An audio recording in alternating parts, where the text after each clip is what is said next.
ప్రభు అంటున్నారు, మీరు నాకు కూడా స్నేహితులు కావాలి. ఆమేన్. ఎవరికి స్నేహితులంట? దేవునికి స్నేహితులు అవ్వాలి. ఎలా? దేవుడితో స్నేహం చేయాలని ఆశ ఉంది, దేవునితో స్నేహం కలిగి ఉండాలని ఆశ ఉంది. అది ఎలా సాధ్యం? నేను మీకు ఆజ్ఞాపించును మీరు చేస్తే మీరు నాకు స్నేహితులై ఉంటారు. ఆమేన్.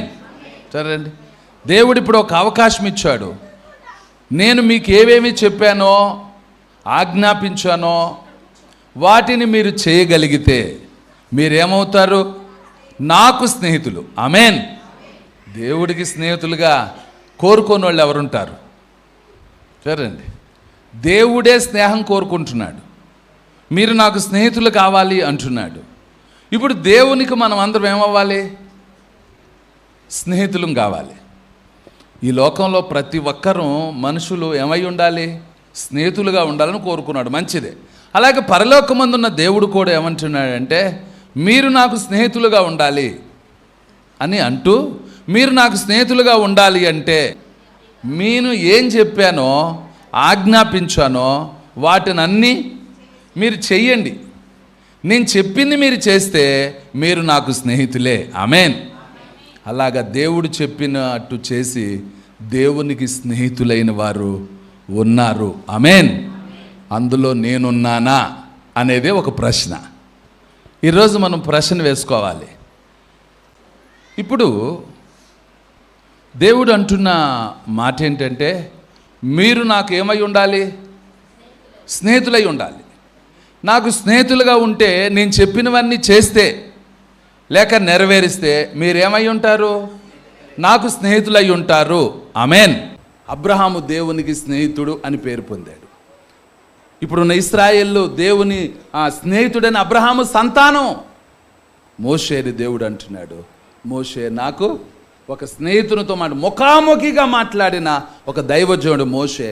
అలా ఎలా అయ్యాడు అంటే, అబ్రహామేమో దేవుని నమ్మి నీతిమంతుడిగా తీర్చబడ్డాడు, దేవునికి స్నేహితుడయ్యాడు. మోషే పెద్దవాడైనప్పుడు ఐగుప్తు ధనానికంటే క్రీస్తు విషయమని ఎంత గొప్ప భాగ్యమని ఎంచుకొని శ్రమ పట్టడానికి నేర్చుకున్నాడు, కష్టపడటానికి నేర్చుకున్నాడు, విధేయత చూపడానికి నేర్చుకున్నాడు, లోబడ్డాడు. కాబట్టే దేవుడు మోషేని 20 కొన్ని లక్షల మందిని నడిపించే ఒక గొప్ప నాయకునిగా దేవుడు నిలబెట్టాడు. ఆమేన్. మనల్ని కూడా అలా నిలబెట్టాలి. మన యవ్వన బిడ్డలు అలా నిలబెట్టాలి. దేశ విదేశాల్లో దేవుని కోసం మన పిల్లలు ఉందురుగాక, దేవుని కోసం నిలబడుదురుగాక, దేవుని కొరకు కట్టబడుదురుగాక, దేవుని కొరకు ప్రత్యేకించబడుదురుగాక. దేవుడు అట్టి భాగ్యము దయచేయునుగాక. ఆమేన్.